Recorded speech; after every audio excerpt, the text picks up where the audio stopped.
Welcome to the 2013 USA Pro Challenge. I'm Joe Lindsay here with Frankie Andrea for Bicycling with Race Radio, and we're breaking down stage 3 from Breckenridge to Steamboat. It was 106 miles. It was a day that we thought was going to end in a sprint, but before we even got going, there was some kind of interesting news as Sky got hit by another dropout as Joe Dombrowski had a dropout of the race. The team doctor said he was losing too much blood from the nosebleeds he's had, and that's a lot of nosebleeds. Yeah, it's a lot of nosebleeds. I'm like, that's a lot of blood.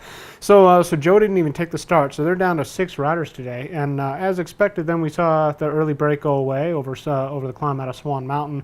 And kudos again to Matt Cook of Jamis Hagens Berman for getting in that. He got in that break, and that was the move of the day. It was 5 guys, and they went away, and they stayed away for quite a while. Yeah, well, Cook managed to get those first KOM points, and he's almost got this KOM competition wrapped up. I mean, all he has to do is score a little bit more points tomorrow, and he can really have it wrapped up. And second guy on KOM is his teammate, Tyler Wren. And it's amazing. All he tried doing was getting in the break on the first day, got the KOMs, and then all of a sudden it's developed into this full plan of keeping the KOM, and he's got the climbing ability to be able to do it. So he's doing a great job. But as you mentioned, going over Swan Mountain, there was Jens Voigt, there was Tchechkov from Jelly Belly, there was Edmondson from Sky, and Villela from Cannondale. So with the Cannondale guy up there wasn't a whole lot of impetus for the team Cannondale, for Sagan, to chase. Yeah. They had no reason to chase. So for a while, it's Garmin controlling, keeping it. They let it go out to 4, maybe 5 minutes at one point.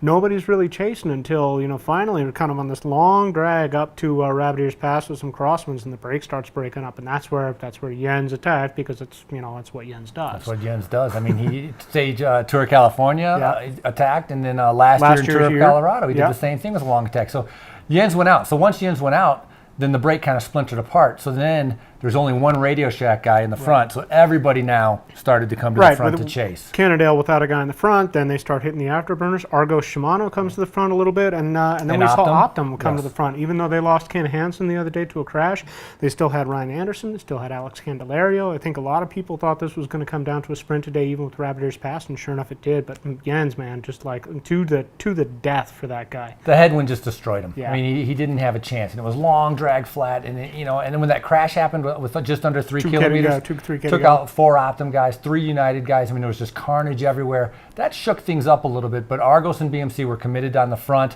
Sagan's just following the wheels, and Jens just kept driving. I mean, he just played it super cool there in the last couple hundred meters, because like Van Avermaet goes maybe a little bit early, and then Sagan's right on the wheel. It just weaves right through. Mezgec from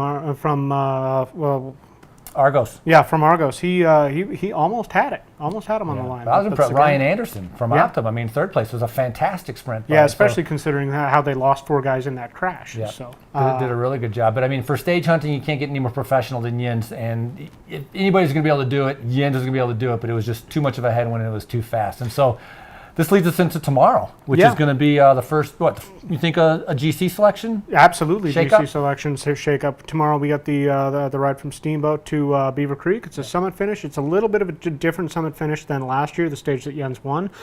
They go up the main climb to Beaver Creek, but about 2/3 of the way up, they take a right and they go over a very steep climb called Bachelor Gulch, and that's about 1,800 feet of vertical gain in about 5 or 6 miles. And that's going to destroy the group. That will destroy. It's super steep. It's very tough. It's one of the hardest climbs we've done so far, if you don't count like the long Independence Pass. Right.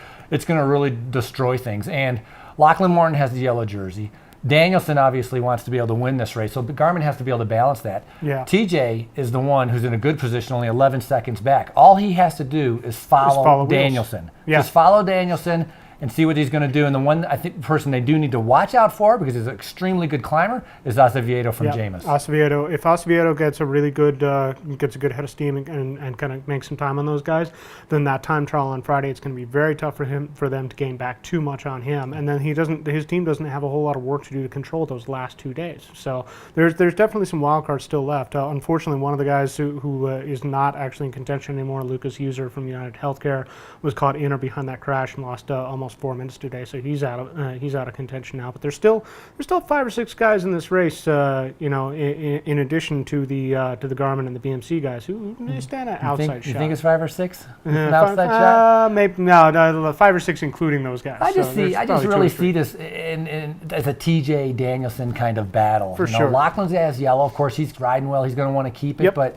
TJ, I think, is just going to follow around Danielson. Azevedo's going to be a little bit dangerous. But when it comes to that time trial, I mean, Danielson and both TJ are going to be probably the best time trialists. Yeah, there. and let's not forget BMC's Matthias Frank either. He's kind of a He's only 2 seconds out. Yeah, so he's right there. If anything happens with TJ, he's right there, and he's a great kind of wild card. So tomorrow's stage, Beaver Creek, should be super exciting. Tune in, and we'll catch up on everything that's going on. For Frank Andreo, I'm Joe Lindsay. Thanks for joining us.